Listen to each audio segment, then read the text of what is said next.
இந்த வேட்பாளர் பட்டியலில் சர்ச்சைகளில் சிக்கினா திமுக தலைமை மாற்றிருக்காங்க அப்படின்ற செய்தி வந்து தெரிய வருது. அமைச்சர்களை பொறுத்த வரைக்கும் 31 பேருக்கு சீட்டு கிடைச்சிருக்கு, 3 பேருக்கு சீட்டு கிடைக்கல. தேமுதிகலேருந்து பலரும் பல கட்சிகளுக்கு போய் ஒரு கட்சி போய் 2 கட்சி போயிட்டு மாறினவங்களா இருக்காங்க. அதிமுகவில் இருந்து சட்டமன்ற உறுப்பினராக இருந்து கடைசி நேரத்தில் ராஜினாமா பண்ணிட்டு வந்தவங்க. எம்ஆர் விஜயபாஸ்கரை தோற்கடிச்சாரு. அவர் ஏன் தொகுதி மாறினார் அப்படின்னா, எஸ்எஸ் நியூஸ் நேயர்களுக்கு வணக்கம்.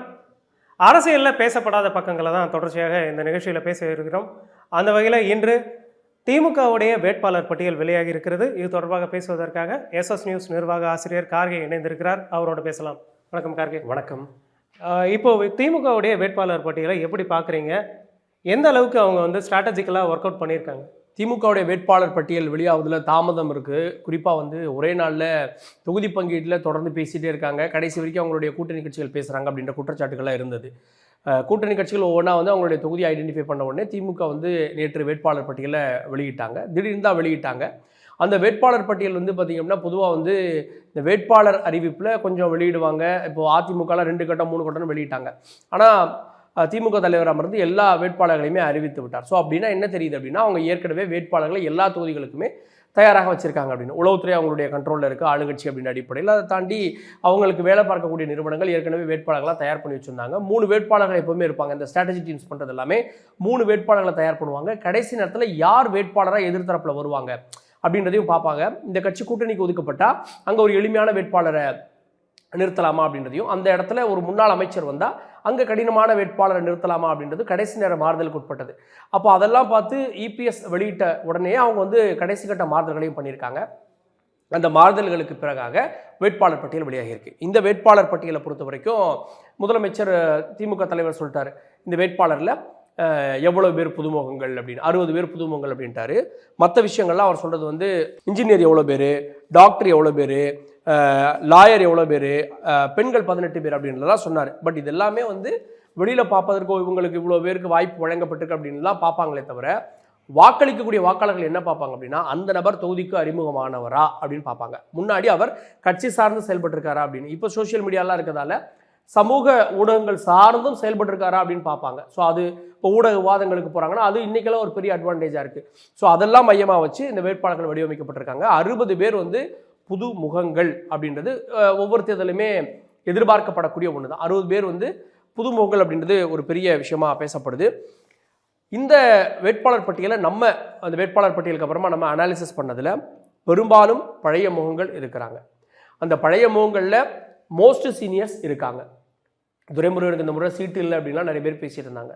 துரைமுருகன் காட்பாடியில் மீண்டும் நிற்கிறார். ஸோ அந்த மாதிரி சீனியர்கள் திமுகவை பொறுத்த வரைக்கும் சில மாவட்டங்களில் மாவட்ட செயலாளர்கள், பழைய மாவட்டங்கள், அதாவது இன்றைக்கி பிரிக்கப்பட்ட மாவட்டங்கள், அன்னைக்கு பிரிக்கப்படாத மாவட்டங்களாக இருந்தது இல்லையா, அப்போ இருந்தவங்க வரைக்கும் இப்போ வரைக்கும் இருக்கக்கூடியவங்களும் இருக்கிறாங்க அப்படின்னு பார்க்கணும். எத்தனை பேர் மீண்டும் போட்டிடுறாங்க? போட்டியிடறதை பொறுத்த வரைக்கும் கடைசியாக திமுகவுடைய எம்எல்ஏக்கள் அப்படின்னு பார்க்குறது, திமுகவுடைய கூட்டணி கட்சிகளையும் சேர்த்து சிலர் வந்து அவங்களுடைய சிம்பல் நின்று 133 பேர் இருந்தாங்க. அதன்படி பார்க்குறப்போ அதில் ஒரு 82 பேருக்கு சீட் வழங்கப்பட்டிருக்கு. சில வந்து கூட்டணி கட்சிகள் சார்ந்தது. ஸோ 82 பேருக்கு சீட் வழங்கப்பட்டிருக்கு. ஒரு 39லேருந்து 40 பேர் வரை கரண்ட் எம்எல்ஏக்கு சீட் இல்லை அப்படின்ற மாதிரி சொல்கிறாங்க. அதில் இன்னொரு முக்கியமான விஷயம் என்ன அப்படின்னா, இந்த சீட் கொடுக்கப்பட்டதும் கொடுக்கப்படாததும் அப்படின்றதுல ஒரு ஆட்சி மேலே அதிருப்தி இருந்தது அப்படின்னா அந்த எம்எல்ஏஸை மாற்றுவாங்க. இவங்க கிட்டத்தட்ட 80 பேருக்கு தான் சீட் கொடுத்துருக்காங்க, எஞ்சிருக்கவங்களுக்கு கொடுக்கல அப்படின்னா என்ன அப்படின்ற ஒரு கேள்வி இருக்குது. ஸோ அப்போ அந்த தனி தொகுதியினுடைய அதிருப்தியா இல்லை ஒட்டுமொத்த அதிருப்தியை தொகுதிகளில் வேட்பாளர்களை மாற்றி ஈடுகட்டுறாங்களா அப்படின்ற ஒரு கேள்வியும் இருக்குது. டிஃபென்சிவாக ப்ளே பண்ணுறாங்களா? இல்லை, நம்ம அப்படி சொல்ல முடியாது. ஏன்னா வந்து இப்போது ஒரு சில தொகுதிகளில் வேட்பாளர்களை மாற்றினா வெற்றி பெற வாய்ப்பு இருக்குது. இப்போது திமுக பொறுத்த வரைக்கும் என்ன பண்ணுவாங்க அப்படின்னா, சில நேரங்களில் கூட்டணி கட்சிகள் நிற்கக்கூடிய தொகுதிகளில் அவங்களோட பெர்ஃபார்மன்ஸ் சரி இருக்காதுன்னு சொல்லிட்டு அவங்களே களம் காண்பாங்க. இப்போ சில வேட்பாளர்கள் வந்து அந்த தொகுதி நல்ல தொகுதியாக இருக்கும், அந்த வேட்பாளர்கள் சரியாக இருக்க மாட்டாங்க அப்படின்னு சொல்லிட்டு அந்த இடத்துல வேலை பார்ப்பாங்க. குறிப்பாக வந்து 2016 வேளச்சேரி தொகுதியை பொறுத்த வரைக்கும் தொகுதி திமுக சாதகமாக இருந்தது. அப்போது திரு சந்திரசேகர் அவர்கள் வந்து வெற்றி பெற்றார் அப்படின்னாலும் கூட அதுக்கப்புறம் அவர் வந்து தொகுதியில் அவருடைய பணி இல்லை அப்படின்றதெல்லாம் பெரிய பேசுபொருளாக அப்புறம் காங்கிரஸ் கொடுத்து காங்கிரஸ் வேலை பார்த்து இது பண்ணாங்க. இப்போ கூட அது காங்கிரஸ் தான் ஒதுக்கப்பட்டிருக்கு. அமைச்சர்கள் பெரும்பாலானோருக்கு சீட் கிடச்சிருக்கு. அமைச்சர்களை பொறுத்த வரைக்கும் 31 பேருக்கு சீட்டு கிடச்சிருக்கு, 3 பேருக்கு சீட்டு கிடைக்கல. அந்த 3 பேர் யார் அப்படின்னா, மனோ தங்கராஜ், கைலபுடி செல்வராஜ், ராணிப்பேட்டை காந்தி, இந்த 3 பேர் தான். முன்னாள் அமைச்சர் அப்படின்னு ஒருத்தர் சேர்த்தீங்கன்னா நீங்கள் வந்து பொன்முடியை சேர்த்துக்கலாம். ஸோ அவருக்கும் சீட்டு கிடைக்கல அப்படின்றத பார்க்கணும். இப்போது பொன்முடிக்கு ஏன் சீட்டு மறுக்கப்பட்டிருக்கு அப்படின்னு ஏதாவது ஒரு தகவல் இருக்குங்களா? பொன்முடியை பொறுத்த வரைக்கும் அவர் வந்து ஒரு வழக்கில் கன்விக்ட் ஆகிட்டு அதுக்கு ஸ்டே வாங்கியிருக்காரு. வழக்கு விசாரணை இல்லை, கன்விக்ட் ஆகிட்டு ஸ்டே வாங்கியிருக்காரு. அப்புறம் அவருடைய சர்ச்சை பேச்சுகளுக்காக அவர் மேல் நடவடிக்கை எடுக்கப்பட்டது, கட்சியினுடைய பதவியை பறிக்கப்பட்டு மீண்டும் எல்லாம் கொடுக்கப்படுதுன்றதை பார்க்குறோம். ஸோ இதை எப்படி ஈக்குவல் பண்ணியிருக்காங்க அப்படின்றதையும் பார்க்கணும். இப்போ யாருக்கெல்லாம் இந்த அமைச்சர்களில் வாய்ப்பு இல்லையோ, இப்போ மனோ தங்கராஜ், கைலபுடி செல்வராஜ், காந்தி, பொன்முடி, ஸோ இப்படி வாய்ப்பு மறுக்கப்பட்டவங்க அப்படின்னா அவங்களுக்கு பதிலாக இன்னொருத்தரை வச்சு ஈக்குவல் பண்ணியிருக்காங்க. உதாரணத்துக்கு காந்திக்கு வந்து அவருடைய மகனுக்கு வினோத் காந்திக்கு ராணிப்பேட்டையில் சீட் கொடுத்துருக்காங்க. காந்திக்கு ஏன் மறுக்கப்பட்டிருக்குன்ற ஒரு கேள்வி எழுது. காந்தியை பொறுத்த வரைக்கும் ஒரு பொது மேடையிலே அவர் வந்து நிகழ்ச்சிக்கு லேட்டாக வந்தாருன்னு சிஎம்கிட்ட வந்து வாங்கி கட்டிக்கிட்டார் அப்படின்றத நம்ம பார்த்தோம். அவருடைய செயல்பாடுகள், வயது, பேச்சு இது எல்லாமே வச்சு தான் அந்த நடவடிக்கை கூட எடுக்கப்பட்டதா சொல்கிறாங்க. அடுத்தது பொன்முடி தெரிஞ்சது, ஸோ அதனால் அவருக்கு ஈக்குவல் பண்ணுறது மாதிரி அவருடைய மகன் டாக்டர் கௌதம சிகாமணிக்கு, அவர் எம்பியாக இருந்தவர், அவருக்கு எம்பி தேர்தலில் சீட் கொடுக்கல, அவருக்கு சீட் கொடுத்துருக்காங்க அப்படின்றத பார்க்குறோம். மற்ற 2 பேருக்கும் வந்து கொடுக்கப்படல. இதில் இன்னும் ஒரே ஒரு விஷயம் நம்ம சொல்லணும். பட்டியல் வெளியானதுக்கப்புறம் நம்ம எந்த அடிப்படையில் அப்படின்னு பார்த்தா, யாரெல்லாம் சர்ச்சையில் சிக்கியிருக்காங்களோ அவங்களுக்கு சீட் மறுக்கப்பட்டிருக்கிறது அப்படின்றது உண்மையாக தெரியுது. ஏன்னா மனோ தங்கராஜ் அவர்கள் வந்து சர்ச்சையில் சிக்கி அதன் பிறகு அவருடைய அமைச்சர் பதவி பறிக்கப்பட்டு அப்புறம் திரும்பவும் கொடுக்கப்பட்டது அப்படின்றதெல்லாம் நம்ம பார்க்குறோம். அதே மாதிரி ஸ்ரீரங்கம் தொகுதியினுடைய எம்எல்ஏ பழனியாண்டி அவருடைய இதுவும் கூட மறுக்கப்பட்டிருக்கு அப்படின்னு நம்ம பார்க்குறோம். வேறொரு வேட்பாளர் மாற்றப்பட்டிருக்காங்க. பல்லாவரம் தொகுதியை வந்து கருணாநிதி அவரும் வந்து சர்ச்சையில் சிக்கினார் அப்படின்றத பார்க்குறோம், அவர் வீட்டில் பணிபுரிந்த பணிப்பெண் தொடர்பாக. அப்போ அந்த தொகுதி இப்போ கூட்டணிக்கு மாற்றப்பட்டிருக்கு. ஸோ இந்த வேட்பாளர் பட்டியலில் சர்ச்சைகளில் சிக்கினா திமுக தலைமை சீரியஸாக அவங்கள வந்து பார்த்து மாற்றிருக்காங்க அப்படின்ற செய்தி வந்து தெரிய வருது. சரி, ஒரு 82 பேர் வந்து திமுகவுடைய சட்டமன்ற உறுப்பினர்கள் பெரும்பாலும் அப்படின்னாலும் கூட ஒரு 3 பேர் புதியவங்கன்னா எப்படின்னா அதிமுகவில் இருந்து சட்டமன்ற உறுப்பினராக இருந்து கடைசி நேரத்தில் ராஜினாமா பண்ணிட்டு வந்தவங்க. யார் யார் உங்களுக்கு தெரிஞ்சிருக்கு? ஓபிஎஸ், மனோஜ் பாண்டியன், அவங்களுக்கு சீட் கொடுக்கப்பட்டிருக்கு. இவங்க ஒன்றா போயிருந்தா கூட 3 சீட் கிடைச்சிருக்குமான்னு தெரில. தனித்தனியாக போனதால 3 பேருக்கு சீட்டு உறுதி செய்யப்பட்டிருக்குன்னு பார்க்குறோம். அப்புறம் அதிமுகலேருந்து முன்பே வந்த 2 முன்னாள் அமைச்சர்களுக்கு சீட் கிடைச்சிருக்கு. அதிமுகலேருந்து 5 பேர், தோப்பு வெங்கடாச்சலம், பழனியப்பன் அப்படின்னு 5 பேருக்கு சீட் கொடுக்கப்பட்டிருக்கு. ஏற்கனவே இங்கே வைக்கப்படக்கூடிய விமர்சனங்கள் என்னென்னா, மாற்றுக் கட்சியில் இருந்தால் நிறைய பேர் வர்றாங்க அப்படின்னு விமர்சனங்கள். அதிமுகவை சேர்ந்தவர்களாக 13 பேர் திமுக அமைச்சராக இருக்காங்க அப்படின்னு திரு எடப்பாடி பழனிசாமி சொல்கிறார். இந்த சூழலில் ஒரு 5 பேர் இப்போ புதுசாக சீட்டு வாங்கியிருக்காங்க அப்படின்றது கூட குறிப்பிடத்தக்க ஒன்றா இருக்குது. இப்போது தொகுதி மாறிய எம்எல்ஏக்கள்னு பார்க்கும் பொழுது யார் யாரெல்லாம் தொகுதி மாறி இருக்காங்கன்னு சொல்கிறீங்க? தொகுதி மாறினவங்களில் ஒரு 3 பேர் வந்து தொகுதி மாறி இருக்கதா வந்திருக்கு நமக்கு இருக்கக்கூடிய பட்டியலில். அதில் மிக முக்கியமாக வந்து திரு செந்தில் பாலாஜி அவர்கள் வந்து கோவைக்கு போயிட்டார். ஸோ செந்தில் பாலாஜி கோவை தெற்கு அப்படின்றது வந்து யாரும் நினைக்கல. இப்போ கோவை தெற்கினுடைய சட்டமன்ற உறுப்பினர் வானதி சீனிவாசன். இந்த தேர்தலில் நிற்க போகிறது அம்மன் அர்ஜுனன், முன்னாள் எம்எல்ஏவாக இருந்தவர். இப்போ கோவை வடக்கில் இருக்கார். வடக்கிலிருந்து அவர் தெற்குக்கு இவர் வந்து செந்தில் பாலாஜி போகிறார் ஒன்று. அதே போல் பழனி தொகுதி கூட்டணி கட்சிக்கு ஒதுக்கப்பட்டதால் திண்டுக்கல் தொகுதிக்கு ஐபி செந்தில்குமார் வராரு, அமைச்சர் ஐ பெரியசாமியுடைய மகன், அவருக்குன்னு தனி செல்வாக்கு இருக்கிறது. ஸோ திண்டுக்கல் தொகுதியை பொறுத்த வரைக்கும் ஒரு கடும் போட்டி இருப்பதற்கான வாய்ப்புகள் அவர் கொடுப்பார் அப்படின்னு தெரிகிறது. இப்படி பார்க்குறப்போ இந்த கோவை மண்டலத்தில் ஒரு பெரிய கணக்கை செந்தில் பாலாஜி மூலமாக ஏற்படுத்த திமுக முனைகிறது. ஏன்னா அவருடைய மாவட்டம் அப்படின்றது, அவர் அரவக்குறிச்சியில் நின்னார் இடைத்தேர்தலில், அப்புறம் வந்து கரூரில் நின்னார். கரூரில் முன்னாள் அமைச்சர் எம்ஆர் விஜயபாஸ்கரை தோற்கடித்தார். அவர் ஏன் தொகுதி மாறினார் அப்படின்னா, கோவையில் அதிமுக ஸ்வீப் வெற்றியை பெற்றது.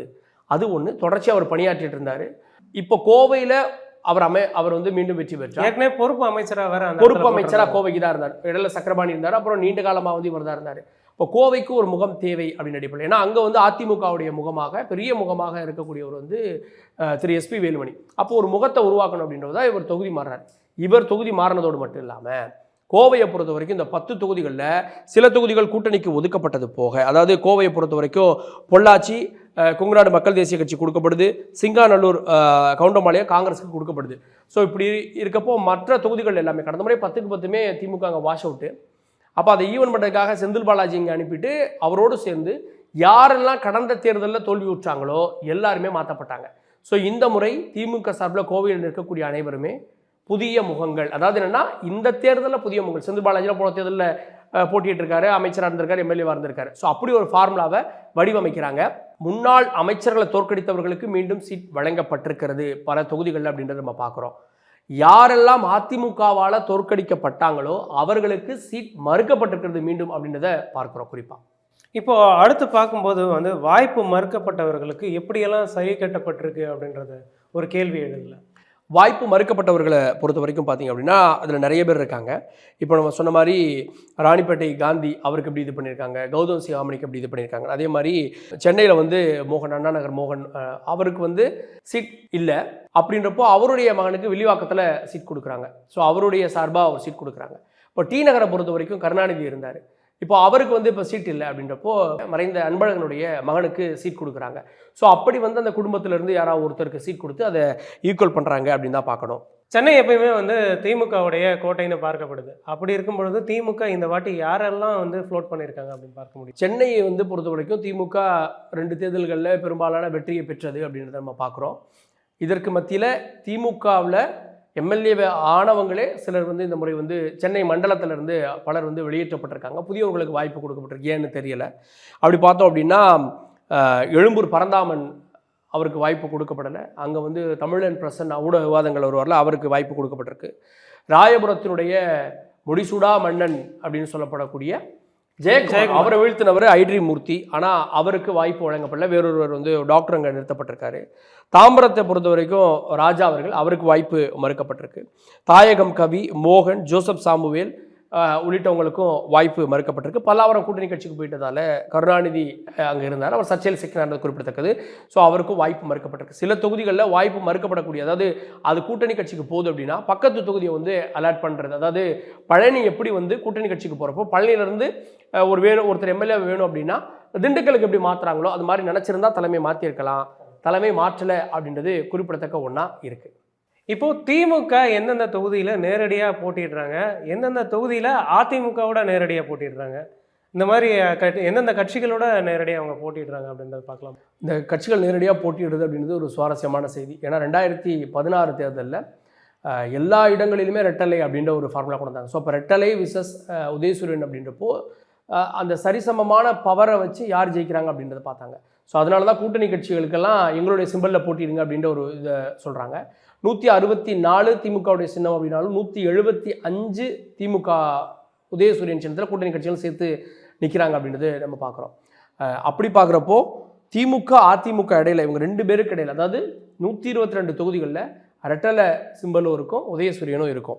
உதயசூரியன் தாமரை வந்து பார்த்தீங்கன்னா 18 தொகுதிகளில் போட்டி இருக்குது. கை சின்னம் விசஸ் ரெட்டல் அப்படின்னு 18 தொகுதிகளில் இருக்கும். திமுக விசஸ் பாமக பொறுத்த வரைக்கும் 8 இடங்கள் மோதுறாங்க. திமுக விசஸ் அமமுக பொறுத்த வரைக்கும் 8 இடங்கள் இந்த மோதல் இருக்குது. தேமுதிக பாமக அப்படின்றது பார்த்தீங்க அப்படின்னா 4 இடங்கள் அப்படின்னு இருக்கிறது. காங்கிரஸ் பாஜக பொறுத்த வரைக்கும் 4 இடங்கள் அப்படின்னும், விசிக பாமக பொறுத்த வரைக்கும் 2 இடங்கள் அப்படின்னு இந்த மோதல் வந்து இருக்கிறது. ஸோ 122 இடங்கள். இப்போ பெரும்பான்மைக்கு தேவையான இடங்களை விட நேரடி போட்டி திமுக அதிமுக. அதனால தான் திமுக அதிமுக வந்து 160க்கு மேலே தனியாக போட்டிடணும்னு விரும்புகிறது. ஏன்னா இவங்க வந்து அந்த சரிசமமான போட்டியில் ஒரு கட்சி பாதி எடுத்தாலும் கூட மற்ற கூட்டணி கட்சிகள்லாம் இருக்கு இல்லையா, அந்த இடங்கள்ல ஒரு பெரும்பாலும் எடுத்தால் ஆட்சியை பிடிச்சலாம் அப்படின்றத அவங்களுடைய எண்ணம். அதனால தான் அவங்க 160க்கு மேலே போட்டிடணும் அப்படின்ற நம்பரில் திமுக அதிமுக உறுதியாக இருந்தது. ஒருவேளை வீக்கராக இருக்க ஏரியாஸ் எல்லாம் வந்து இவங்க கூட்டணி கட்சிகளுக்கு ஒதுக்கியிருக்காங்களோ ஒரு சந்தேகம் எழுது. அந்த குற்றச்சாட்டு 2 தரப்புலையுமே இருக்குது. அதே நேரத்தில் 2 தரப்புலையுமே தங்களுடைய எம்எல்ஏக்கள் தாங்கள் ஜெயிக்கக்கூடிய தொகுதியையும் கொடுத்துருக்காங்க. ஏன்னா ஒரு கட்சி கூட்டணிக்கு வரப்போ அந்த இடத்துல இப்போ வந்து பார்த்தீங்கன்னா தேமுதிகவை பொறுத்த வரைக்கும் விருதாச்சலத்தில் கடைசி எங்கே ஜெயிச்சாங்க இல்லை, ஆனால் வந்து முன்பு ஜெயிச்சிருக்கோன்னு கேட்குறப்போ அவங்க வந்து திரும்ப அந்த தொகுதியை கொடுக்குறாங்க. ஸோ அப்படி காம்ப்ரமைஸும் இருக்குது. அந்த அதிமுக கூட்டணியை பொறுத்த வரைக்கும் கூட அந்த மாதிரி இருக்குது. அப்படின்னு நம்ம பாமக ஜெயிச்ச இடங்களே வந்து அதிமுக கொடுக்கப்பட்டிருக்கு அப்படின்றத நம்ம பார்க்குறோம். ஸோ அந்த கூட்டணின்னு வரப்போ 2 தரப்புலையுமே காம்ப்ரமைஸ் பண்ணியிருக்காங்க. இப்போ விஜயகாந்த் அவர்கள் வந்து ஒரு ஸ்டார் கேண்டிடேட்டாக விருதாச்சலத்தில் கண்டெஸ்ட் பண்ணி ஜெயிச்சிருந்தார். அதற்கு பிறகாக 2011 தேர்தலில் ரிஷிவந்தயத்தில் கண்டெஸ்ட் பண்ணி ஜெயிச்சிருந்தார். இப்போது இந்த தொகுதியில் திமுக போட்டிடுறாங்க. ரிஷிவந்தயத்தில் விருதாச்சலத்தில் யார் போட்டிடுறாங்க? தேமுதிகவும் தங்களுடைய வேட்பாளர் பட்டியலை வெளியிட்டாங்க. ஏன்னா வந்து அதிமுக வேட்பாளர் பட்டியலை வெளியிட்டு பிரச்சாரத்துக்கு போனதுக்கப்புறமா எல்லா கட்சியிலும் வெளியிட ஆரம்பிச்சிட்டாங்க. தேமுதிகவுடைய வேட்பாளர் பட்டியல் நம்ம பார்த்துருவோம். தேமுதிகவுடைய வேட்பாளர் பட்டியலை பார்த்த வரைக்கும் 2 விஷயங்கள் நம்ம சொல்லணும். ஒன்று, இந்த இமேஜ், அந்த பிம்பம், அந்த பிம்பத்துக்கான முக்கியத்துவம் அப்படின்னா அந்த கட்சியை பொறுத்த வரைக்கும் இப்போ பிரேமலதா விஜயகாந்த் அவர் விருதாச்சலத்தில் போட்டிடுறாரு. ஸோ விஜயகாந்த் நின்று வெற்றி பெற்ற ஒரு தொகுதி அப்படின்றது குறிப்பிடத்தக்கது. ஸோ விருதாச்சலத்தில் அவர் போட்டிடுறாரு. அடுத்தது விஜயபிரபாகரன், அவர் வந்து கடந்த தேர்தலில் ஒரு கடும் போட்டியை கொடுத்து கிட்டத்தட்ட வெற்றி பெற வேண்டிய ஒரு நபராக இருந்தார் அதிமுக கூட்டணியில். அவர் வந்து விருதுநகர் தொகுதியில் நாடாளுமன்ற தேர்தலில் இப்போ அவர் விருதுநகரில் நிற்கிறார் விஜயபிரபாகரன். ஸோ இந்த 2 பேர் வந்து பிம்பத்துக்கான அரசியலில் நிற்கிறாங்க. அடுத்தது கூடவே பயணித்தவர்களுக்கான அந்த வாய்ப்பு அப்படின்றது. அதனால தான் 8 பேர் கூட பயணித்தவர்கள். இளங்கோவனை பொறுத்த வரைக்கும் அவைத்தலைவர், அவர் தருமபுரியில் நிற்கிறாரு, டாக்டர் இளங்கோவன் அப்படின்னு. மற்ற இதெல்லாம் பார்த்தீங்க அப்படின்னா 3 முன்னாள் எம்எல்ஏக்களுக்கு வாய்ப்பு கொடுக்கப்பட்டிருக்கு. ஏன்னா தேமுதிகலேருந்து பலரும் பல கட்சிகளுக்கு போய், ஒரு கட்சி போய் 2 கட்சி போயிட்டு மாறினவங்களாம் இருக்காங்க. அழகாபுரம் மோகன்ராஜ் அவருக்கு வந்து சேலம் மேற்கில் வாய்ப்பு கொடுக்கப்பட்டிருக்கு, அவர் முன்னாள் சட்டமன்ற உறுப்பினர். பல்லாவரத்தில் அனகை முருகேசனுக்கு வாய்ப்பு கொடுக்கப்பட்டிருக்கு, அவர் முன்னாள் சட்டமன்ற உறுப்பினர். அதே போல் வெங்கடேசனை பொறுத்த வரைக்கும் அவர் மயிலம் தொகுதியில் போட்டியிடார், அவரும் முன்னாள் சட்டமன்ற உறுப்பினர். இப்போ மயிலம் தொகுதியை பொறுத்த வரைக்கும் பார்த்தீங்கன்னா CV சண்முகம் வெர்சஸ் வெங்கடேசன் அப்படின்னு அந்த களம் மாறுது அப்படின்னு நம்ம பார்க்குறோம். இந்த மாவட்ட செயலாளர்கள் அவங்களும் ரொம்ப நாள் கூட இருந்தவங்களுக்குலாம் வாய்ப்பு கொடுத்துருக்காங்க. 4 மாவட்ட செயலாளர்கள். குடியாத்தம் தனி தொகுதியில் பிரதாப் அப்படின்றவருக்கும் அவர் மாவட்ட செயலாளர். போலூரை பொறுத்த வரைக்கும் சரவணன் அப்படின்றவருக்கும் அவரும் மாவட்ட செயலாளர். அதே போல் திருத்தணி D கிருஷ்ணமூர்த்தி அவரும் ஒரு மாவட்ட செயலாளர், அவருக்கும் வாய்ப்பு கொடுக்கப்பட்டிருக்கிறது. அதே போல் ஓமலூர் இளங்கோவன் அவரும் மாவட்ட செயலாளர். ஸோ அப்படி கூட இருந்தவங்களுக்கான வாய்ப்பும் கொடுக்கப்பட்டிருக்கிறது. இப்போ மற்ற கட்சிகளும் தங்களுடைய வேட்பாளர்களை அறிவிக்க போகிறாங்க. அதனால் களம் இன்னும் சூடுபறக்க காத்திருக்கிறது. திமுகவும் அதிமுகவும் அவங்களுடைய வேட்பாளர் பட்டியலை வெளியிட்டிருக்காங்க. தொடர்ச்சியாக தேர்தல் தொடர்பான சுவாரஸ்யமான தகவல்களை நம்ம தொடர்ச்சியாக விவாதிக்கலாம். மீண்டும் மற்றும் ஒரு நிகழ்ச்சியில் சந்திக்கலாம். நன்றி, வணக்கம்.